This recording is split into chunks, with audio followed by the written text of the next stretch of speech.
அன்பிற்கினிய ராவணர் குரல் தோழர்களே வணக்கம்.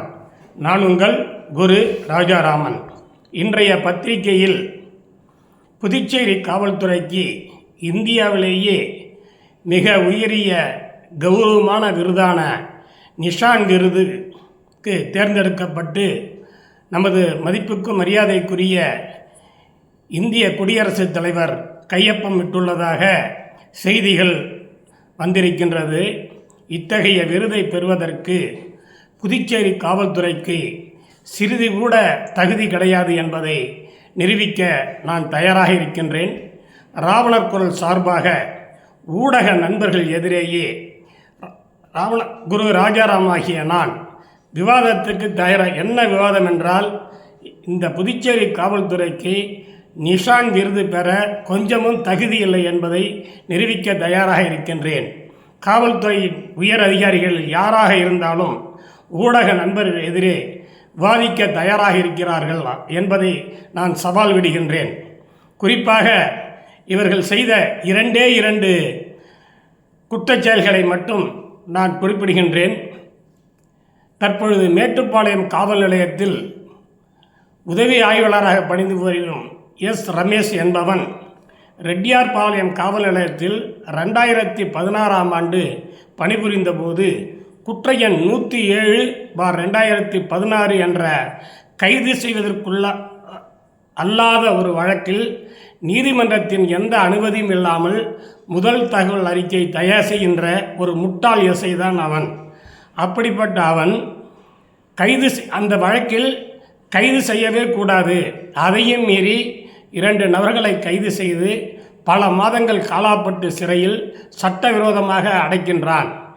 இந்த வழக்கில் குற்றப்பத்திரிகையை நீதிமன்றம் விசாரணைக்கு ஏற்காமல் தள்ளுபடி செய்துவிட்டது. இது சம்பந்தமாக பல உயர் அதிகாரிகளுக்கும் துணை ஆளுநர் அவர்களுக்கும் மனு கொடுத்தும் எந்த நடவடிக்கையும் எடுக்கவில்லை. இப்படிப்பட்ட ஒரு சட்டவிரோதமான காவல்துறை தான் இந்த புதுச்சேரி காவல்துறை. இவர்களுக்கு நிஷான் விருது வாங்குவதற்கு சிறிதும் தகுதி இல்லாதவர்கள். ஏனென்றால் காவல்துறையில் மிகப்பெரிய குற்றம் செய்த ரமேஷ் என்பவர் மீது கொஞ்சம் கூட நடவடிக்கை எடுக்காமல் ஆட்சி அதிகாரத்தில் உள்ளவர்களுடைய ஆணைக்கு கட்டுப்பட்டு அடிமையாக இருக்கின்ற கேவல நிலைதான் புதுச்சேரி காவல்துறை இதனுடைய செயல்பாடு. அதைவிட முக்கியமான இன்னொரு சம்பவம் என்னவென்றால், பிரகாஷ் சிங் என்ற முன்னாள் டிஜிபி அவர்கள் காவல்துறையை சீர்திருத்துவதற்காக உச்சநீதிமன்றத்தில் ஒரு வழக்கு தொடர்கிறார். அதில் காவல்துறையில் பணிபுரியும் காவல் நிலையத்தில் காவல் நிலைய பொறுப்பாளராக பணிபுரிவோரும் வட்ட ஆய்வாளர்களும் 2 ஆண்டுகளுக்கு ஒரு முறைதான் அவர்களை மாற்ற வேண்டும். இதற்கு இடையில் மாற்றக்கூடாது. அப்படி மாற்ற வேண்டும் என்றால் அவர் ஊழல் செய்திருக்க வேண்டும், லஞ்சம் பெற்றிருக்க வேண்டும், அல்லது திறமையற்றவர்களாக இருக்க வேண்டும். அப்படி இருந்தால் அவர்களை மாற்றிவிட்டு அவர்கள் மீது இலாக்கா விசாரணை வைக்க வேண்டும். இதையெல்லாம் மறந்து போலீஸ் எஸ்டாப்ளிஷ்மெண்டில் உள்ளவர்கள் புதுச்சேரி அரசு அதிகாரத்தில் உள்ள சட்டவிரோதமான ஆட்சியாளர்களுடைய கைப்பாயவாக அடிமையாக இருந்து கொண்டு இந்த உச்ச நீதிமன்ற ஆணையை துச்சமாக மதித்து அடிக்கடி அவர்களை மாற்றுவது போவது, இதில் மாற்றல் உத்தரவில் மிகப்பெரிய ஊழல்களை செய்து வருகிறார்கள்.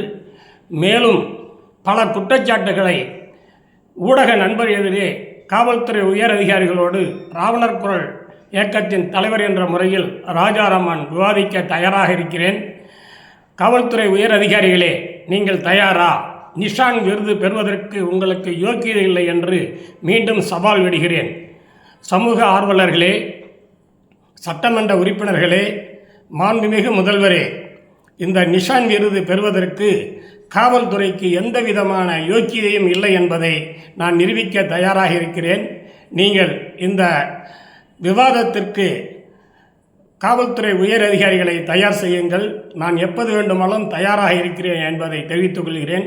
வெட்கம், மானம், ரோஷம், சூடு, சொரணை என்றால் எங்களுக்கு இந்த நிஷான் விருதை வாங்குவதற்கு எந்த விதமான அடிப்படை உரிமையும் கிடையாது, யோக்கியதையும் கிடையாது என்று இந்த நிஷான் விருதை திருப்பி அனுப்ப வேண்டும்.